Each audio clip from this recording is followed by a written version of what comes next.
essentially creates that hallmark. So the misconception that that could happen, it's not. I don't think in the nearest future. Although there are some jobs that would then maybe AI will take over some jobs, that also too it's going to shift a lot of skills. It's going to change how we educate ourselves in the university. It's going to sort of change a whole lot of things. So what the opportunities are is that it's going to strengthen, more like create power skills for humans, right? And that's what we're going to dive into. What are those power skills that you can get as an AI person in cybersecurity? So in terms of for strategy, because cybersecurity is driven by data, or what I would say, it's has a lot of ground truth, right? Or ground truth. So that ground truth is data, right? It has a lot of data. So building cybersecurity strategy is sort of very easy if you have data, right? And if you have, for instance, you have a WAF, you have a SIM, you have all forms of inline security devices, right? What would happen if I then harness the intelligence around those data? I have a database sitting on a RAG, for instance, and then I pull data from those multiple endpoints and then allow it to situate in that, then build a first foundation that I will call the first layer of first building block for intelligence. And then if I want to build my strategy, I, sort of use that maybe with foundational language models, large language models like Michael has spoken about. It's this DeepSeek, the cheapest one now, sort of disrupting the market. It's OpenAI, whichever one. And then I can just interact with my entire cybersecurity ecosystem. And that's something that is very possible, right? And you can also see in terms of threat detection, there's intelligence about everything over the internet. What if I develop some kind of crawler connected to swarms of APIs, right? Either proprietary, open or closed, and then I'm able to crawl the internet to get data around certain kind of intelligence, and then that data comes into an environment securely, and then I'm able to sort of mix it, sort of collaborate that data with my own data within my organization. You can imagine the sort of intelligence that could provide me. Say, for instance, I have a playbook. A playbook is something I use to manage or respond to certain kind of incidents that I've classified as, based on industry scope. I've seen that risk is sort of could disrupt the entire organization. I could situate that my playbook, right, to feed into those intelligence, and it becomes a lot very adaptive. So we can see in terms of threat response and cybersecurity strategy of all kinds, responding to risk, cybersecurity risk. AI could be a very good solution to sort of highlight, to sort of rely on. And then in terms of also to like I talked about power skills, what AI technically does is to give you to augment your current skill. What I mean by augment, if you've gone into the field of XR, extended reality, augmented reality, all right, you would see that you have your sensories are much more magnified, right? So that's what AI sort of does for you. If you are someone sitting at a HR desk, for instance, I could create an agentic bot that could help me supercharge my productivity, right? In the context of cybersecurity, also works. If I'm a pen tester too, I could, rather than using stuff like Nexus, using stuff like, I could mix. I create a mixture of a bot and an LLM, and I could sort of run the same penetration testing, and that's one of some of the architectures that sort of high level would sort of go into today. So what we've then seen in terms of adoption is that there have been an increase in the adoption of AI across the globe. So there is a belief that AI is going to reach up to we're still in the first slide, yeah. It's going to reach up to 740 billion, right, in 2030, right, which currently now it's around 250 billion, right? And so that's a whole lot of investment. You see that level of disruption, and you should be concerned as a person in cybersecurity or interested in cybersecurity, that how do I use this, skill to my own favor? And you could also see some other data around, RPAs also, to which is also forms a core component, what you would call the traditional expert systems that have sort of been evolved into other sort of process, right? So you would see these statistics to see that AI then becomes a key technology vertical that you want to sort of adopt as a skill while you also go into cybersecurity. Let's move over to the next slide. So there are core areas, let's say microsets or microcosms of artificial intelligence. You have the regular machine learning. Machine learning is, it's an algorithm that sort of mimics the human brain, right? It could differentiate between a smile and a frown. I'll put it very simply that way because I want to use an analogy across my explanation.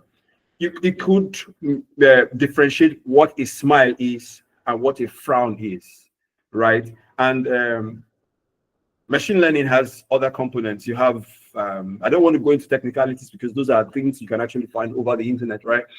So you have supervised, you have unsupervised, you have reinforcement learning, right? Core components of machine learning, right? And then another aspect of machine learning technically is deep learning, right? Where deep learning sits on a neural net.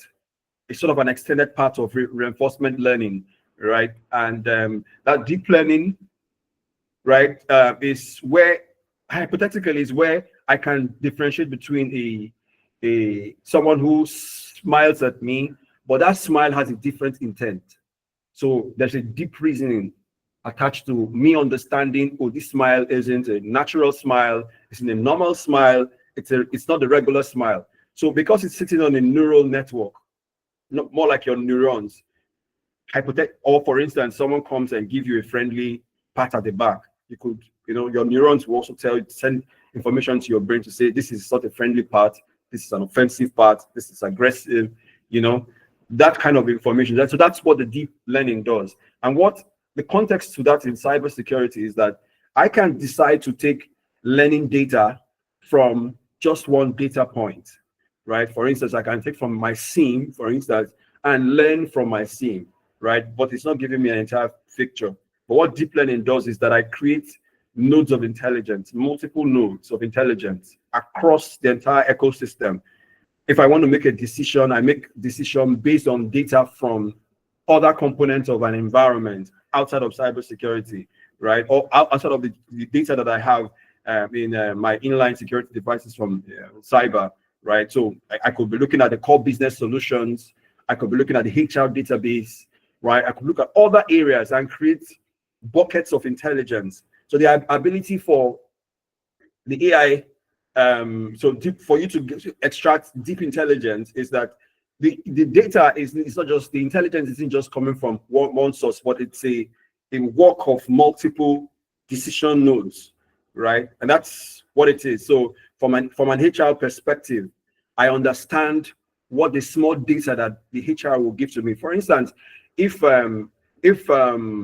something happens to your banking app, for instance, you send money to somebody and the money does not go, or there's a failure on the transaction, either it's a USSD or it's a mobile transaction.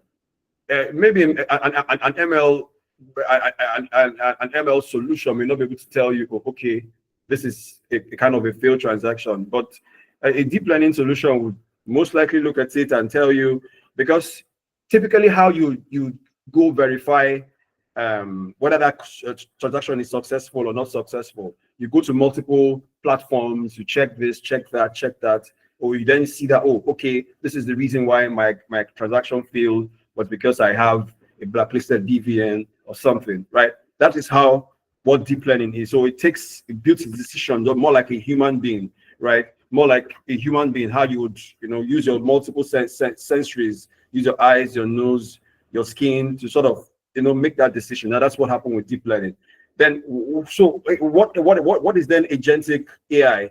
Agentic AI is then the fusion of ML, deep learning, and RPA.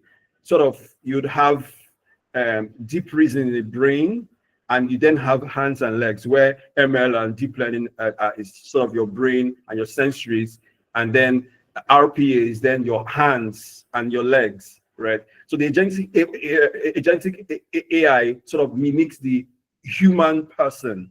So it could come in the form of humanoids. It could then come in the form of process robots, right? Process robots in that they can make very intelligent decisions. I'm applying for a visa in the United States.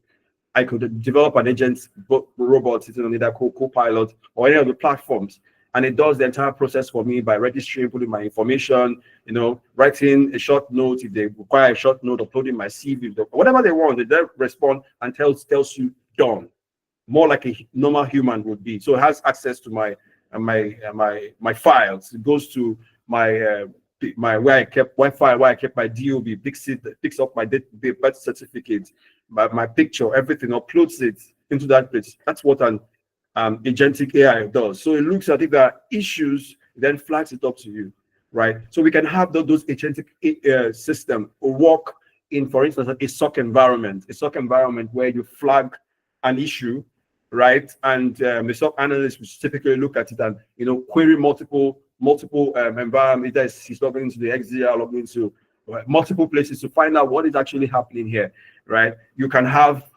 the agentic AI doing the same thing, right? Because it has, like I've told you, the deep learning, it has an extension of a neural net. So it's already pulling its data from multiple sources. And then it has the generative aspect where it can actually, generate information, or one part of it is confused. Maybe the RP part of it is confused. The Gen AI part of it tells it, okay, do this, try this, do this, try this. Just like the typical way you troubleshoot, or you reason, or you consult. That's the same way the agentic AI does, right? So that's sort of an overview. I know we can find this a lot more interesting and do more research. And what I've told Michael is that in subsequent classes, we're probably going to be looking at those from an architectural point of view, right? And maybe create some bit of animation so that it's easier for us to sort of connect with this concept and internalize them, right? We'll have graphs or flow diagrams, and then some animations that sort of helps us to digest the concepts a lot more easier, right? So if we go to the next slide.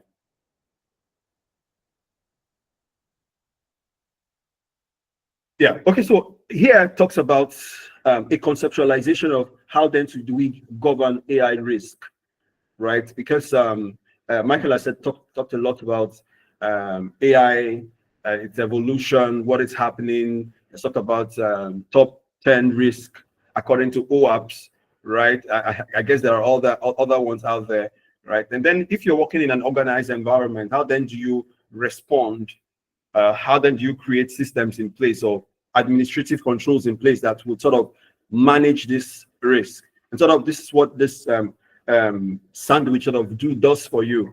It looks at your enterprise as a sandwich, and it sort of tells you here and there are where the concerns are, and this is how I can then manage it. So this is something we got from Gartner. So if you look up Gartner, right, you would see Gartner has a lot of conceptualization like this, right? So you see that most organizations are built around the IT or infrastructure around every organization. Most organizations are built on data. So the lower part of the sandwich is data, and this data sort of it's most times centralized on a database, like a warehouse or a lake, right? But what we are seeing now is because there are introduction or injection of several components, including bring your own device, and including people interacting with a lot of solution. That's data. Either is a data center or a data centralized environment is then exposed to some components of AI, right? Because AI cannot survive without data. The bread and butter of AI, or AI is data aggressive, just to put very simply. So then it then sits on data. Then there are concerns around, how then do I manage data if there are too many proliferations of the use of data. Then the other platform is the infrastructure, right, and the platforms. So because a lot of organizations now, depending on the size of the organizations, have large infrastructure where they build. For instance, I'm a developer and I'm building a solution, right? I typically would use VS Code as my IDE, right?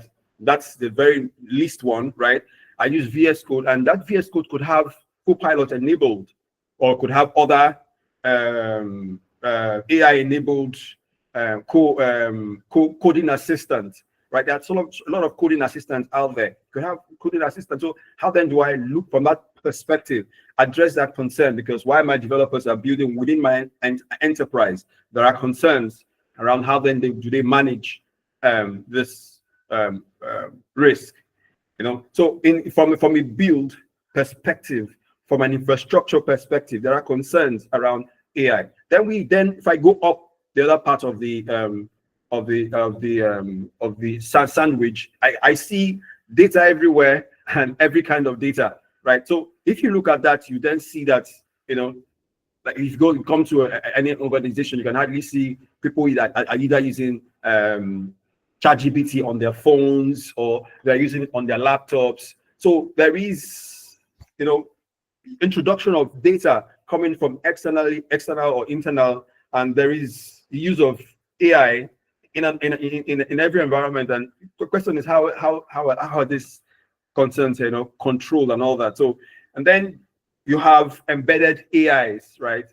We acquire a lot of solutions, and the first thing that it will tell you, every vendor will tell you, is that our solution has artificial intelligence. And there is this race across board.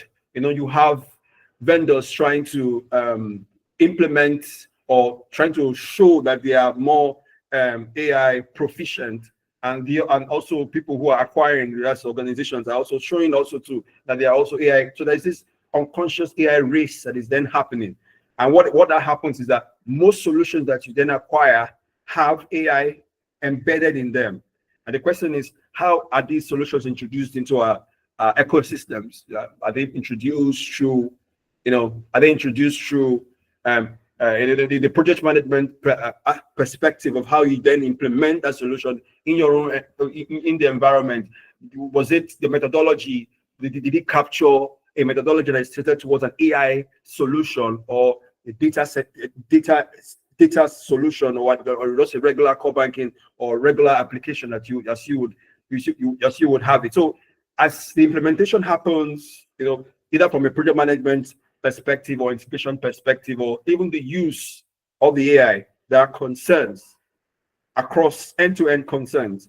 And then how are those concerns then managed? You have bring your own device, also another concern. Everyone wants to use their laptop on their organization. People are accessing their emails over their phones, and you have intelligence also embedded within those devices interacting. Like you have an iPhone, for instance, it keeps data about everything about you, and there are sync and interactions of those corporate data with your own personal devices, and how are all those managed and saying. So we have then at the middle of the sandwich is the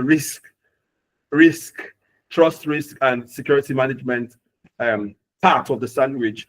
The idea is that all these other components are reconsidered within this part of the sandwich, and then the idea is that organization would understand that for them to build trust and have the relevant component of AI and governance of AI or ethics of AI embedded into their practice, some of this identification of this, what your ecosystem looks like from an AI perspective, has to really be clear, right? And things around creating an AI governance framework, right, is then important, and something that we need to understand. And before the AI is even implemented, idea of organization's context, right? The vendor will just come and say, we have AI embedded in their solution. But what's the context from your own organization's perspective? From a project management perspective, that context has to be really very clear, right?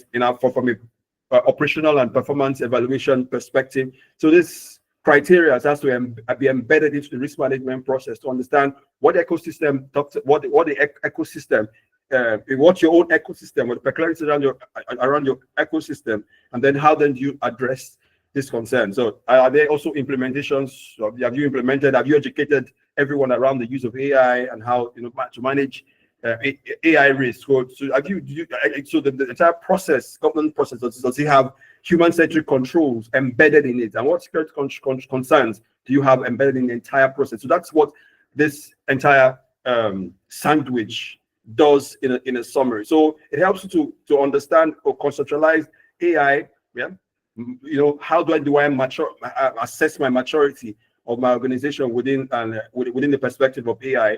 All right, and then how then do I create something that can help me manage the risks and concerns? So somewhere around where Michael spoke about the risk around top 10 risk around a large language model, right? And then this, in order to sort of govern those risks, you have to have an overall arcing policy, or you call it framework, that sort of then embeds these little bits of risk, and then how you then respond to it and all that. So that's typically what this sandwich talks about. I don't know if we have questions. I think this is the last part of the slide. I don't know if we have questions. So over to you, Michael. All right, thanks, Rypson. Thanks, Rypson. That was a very good one. Right. So the plan for this session, right? AI it's quite broad, right? There are different components, just as what Rypson has mentioned, different bits, right? So we plan to break it down, make it like a series, right? But if there are questions, maybe as regards the different aspects of artificial intelligence within cybersecurity, you can unmute and just ask before we call it a day here. Yeah, so I'll just mute for about 5 minutes to take any question. Thank you.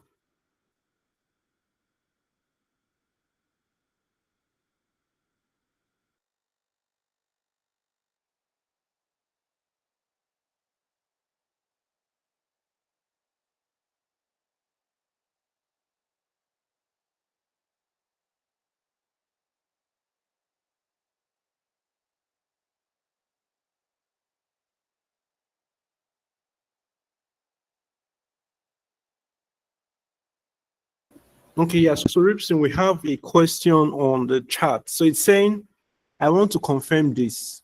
Can AI platforms like ChatGPT, DeepSeek, Gemini, and the like solve CTF challenge and penetration testing questions and challenges right away? Okay, so we have a project ongoing, classified. We just concluded the project where we have deployed and we have APIs from some of these foundational models, right? And then what we then do is just create a process bot on Python.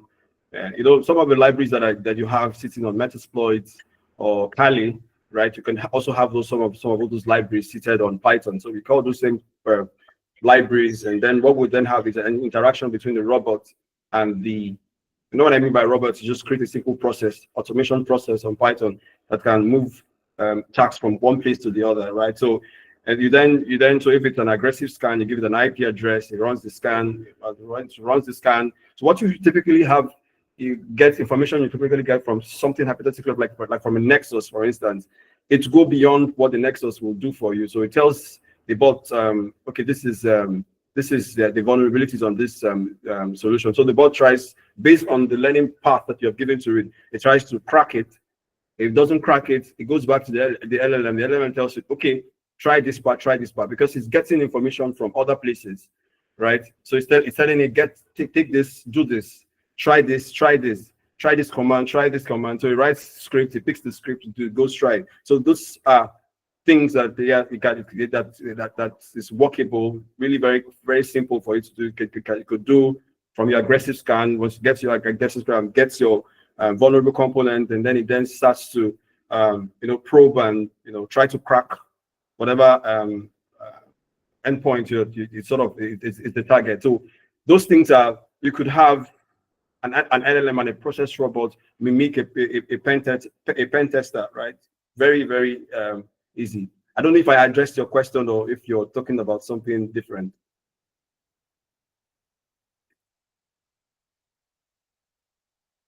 Okay, so Dari, you can give like a thumbs up if it's clear. Or you can ask for a follow-up question. Okay, yeah, I think it's good. So yes, I think Faithful has one. What are your thoughts on the security implications of using the DeepSeek artificial intelligence? Okay, so I think Michael has sort of addressed all those concerns, right? And so for DeepSeek, from our own perspective, is when you are DeepSeek will typically ride on trained data sets, right? So if your information is on DeepSeek, it's sort of going to learn, or if your organization's data is sitting on DeepSeek, then it's going to learn from it. And behind it is someone also can, harness the information, to perpetrate either a state attack, or perpetrate organization-specific attack. So these concerns we have about advanced persistent threats, that is then really possible because someone in this instance can just sit from somewhere and then look at the data from because all this information sits on a large data environment, right? And so someone could just sit from somewhere and just ask DeepSeek questions around, let's say, AWS, for instance, and then you can have data around AWS employees are seeing information, either cybersecurity threats around AWS, and then you could the question of advanced persistent threat that becomes a lot threat around. It becomes a lot easy to perpetrate, right? You can have nation states, right, coordinating it, and then is able to exploit those vulnerabilities because it has data, information around. It has trained itself, right, based on information that people all over the world using these platforms are sort of imputed inside of. So that's one of the concerns, and that's why for some countries like Italy, they ban it. Some countries don't want to use it because it also poses its own risk and concern. So that also goes to using all those open source questions, begs the questions around using those open source APIs. You could just sort of use the closed one, and that would learn on your own organization's data, right? Because the vertical is the generative AI vertical is something that is becoming an imperative for this generation. So I think it's important for each organization to create a localized LLM that is sort of localized to your own environment, and then you could interact with it. And data it doesn't train on those data, right? So that is my own thoughts. Yeah, thank you, Rypson. Yeah. So yeah, aside what Rypson even just mentioned, the top 10 risks I highlighted earlier, right? It's something that one can also still evaluate when exploring all these generative AIs. So we have a couple of other questions here by Dari. He said, I want to know how much AI can enhance cybersecurity specialists in terms of time efficiency and technical ability, as well as surveying the aspect where companies reduces the need for the employment of cybersecurity specialists, since AI can just solve cybersecurity issues.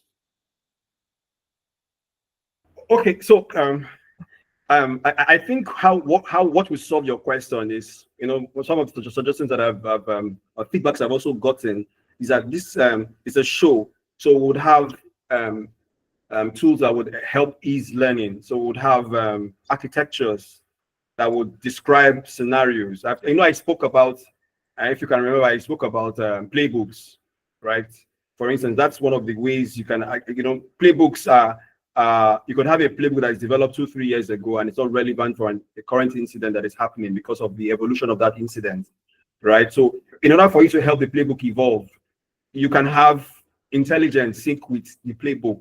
And how do you do that? If you have, things like Microsoft Copilot speaking to that same document, and Copilot has access to a platform, an API, where you have proprietary data around intelligence, global intelligence that addresses that particular playbook.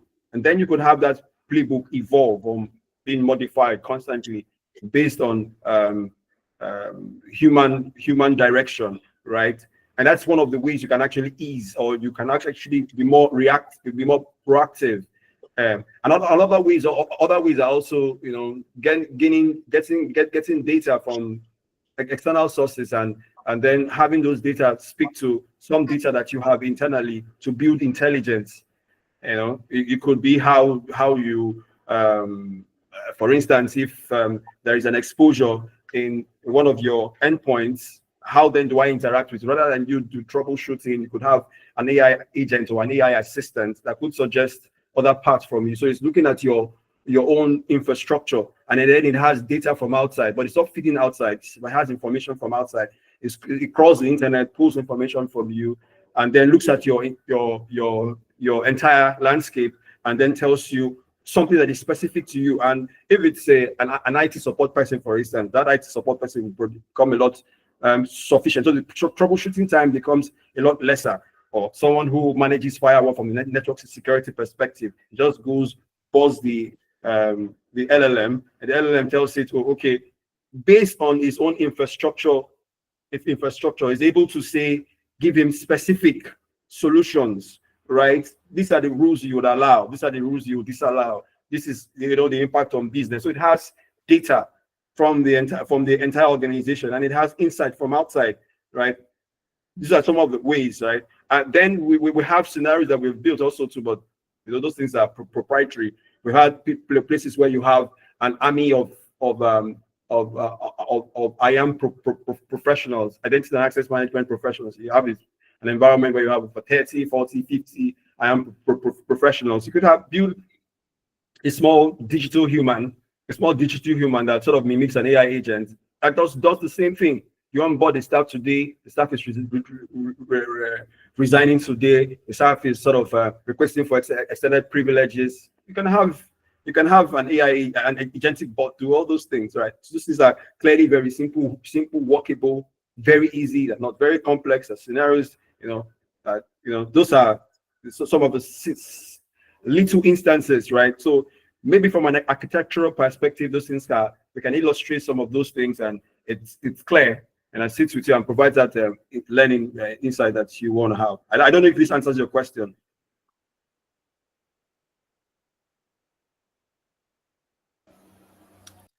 Okay. Dari, do you have any more questions? You can just give like a thumbs up if it's clear.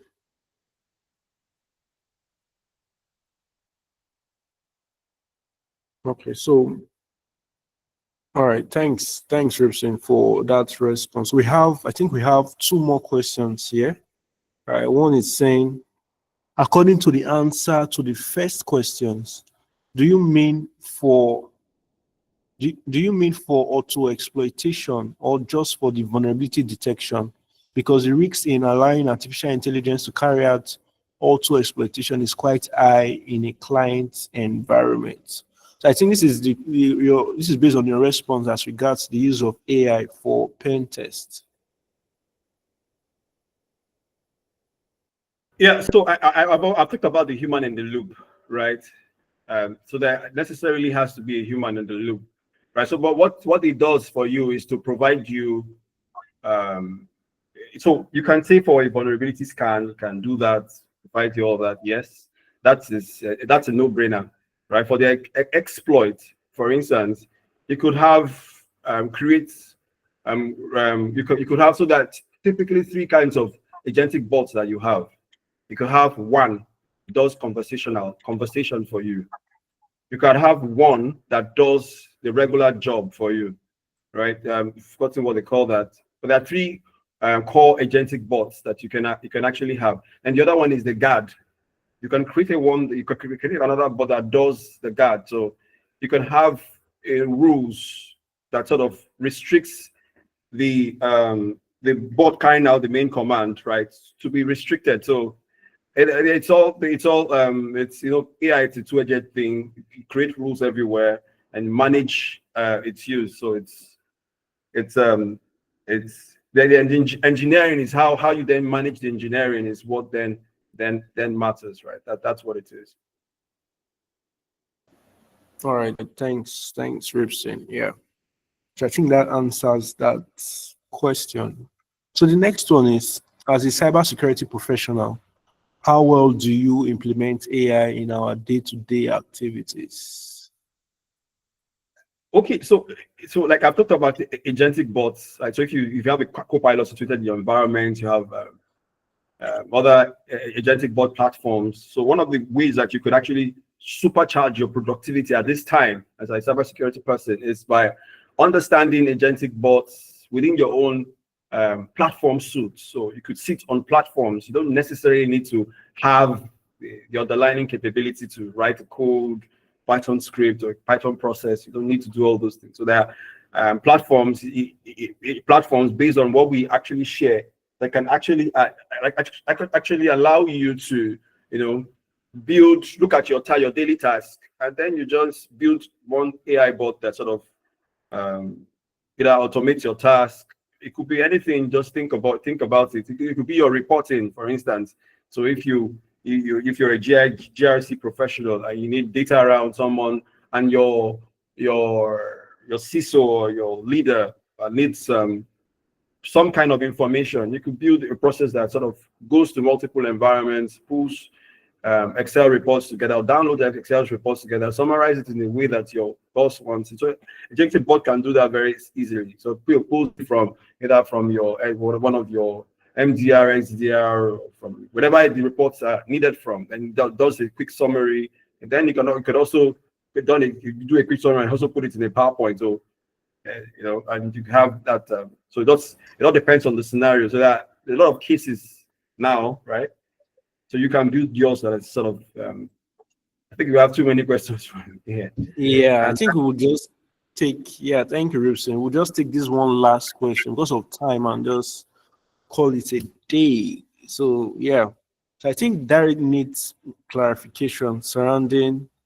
He wants to know if companies reduce the need for the employment of cybersecurity specialists, since AI can solve just cybersecurity issues, and of which these cybersecurity roles will be affected. So I think he's interested in what roles within cybersecurity can be replaced by AI. Yeah, I think that's what he wants, that clarity. Oh, yeah. In summary, so the very repetitive ones, right? For instance, you're sitting in an IAM environment. I'm not sure what you're doing there. That's to say very, very simply, right? So the ones that are too repetitive, that are not strategic, right? That's where I think some of these things were. So the idea is that AI is coming to create another kind of cybersecurity professionals that are, that have these power skills, like you would, like I've put it. So there are power skills. Power skills essentially from a PMP definition is saying a professional who is capable of using, evolving AI solutions to power his daily task, and that's what it is. So there's an evolution. So a lot of jobs are going to go off. Some jobs are going to still remain relevant, but you've got to align by learning. There's a lot of investment. So why is DeepSeek coming up? DeepSeek is coming up because they provided a cheaper way of providing AI. What is the whole AI conversation? It's simply democratization of knowledge. Everyone knows everything now, right? So, and then you just have to lash into that. If China as a country could be interested in that, why would you be interested in AI? So I think you need to understand what skill is relevant for your own side, and then push forward for it. Michael, thank you. So over to you, Michael. Yeah. Yeah, thanks, Rypson. Thank you for the insight. Thank you for your response to these questions. So yes, I think we can call it a day, right? Right. So this is one of many webinars to come, right? If there's a trending or emerging fields in cyber, it's the topic we would want to discuss about. This is just part A of our AI series, right? So right? More of this will be coming, right? We'll bring in more experts. We'll dive deep into these topics itself, right? So thank you so much for joining today's session. Thank you for staying this long, right? I think, yeah. Thanks, everyone. Yeah, and that's it for today. All right. Thanks.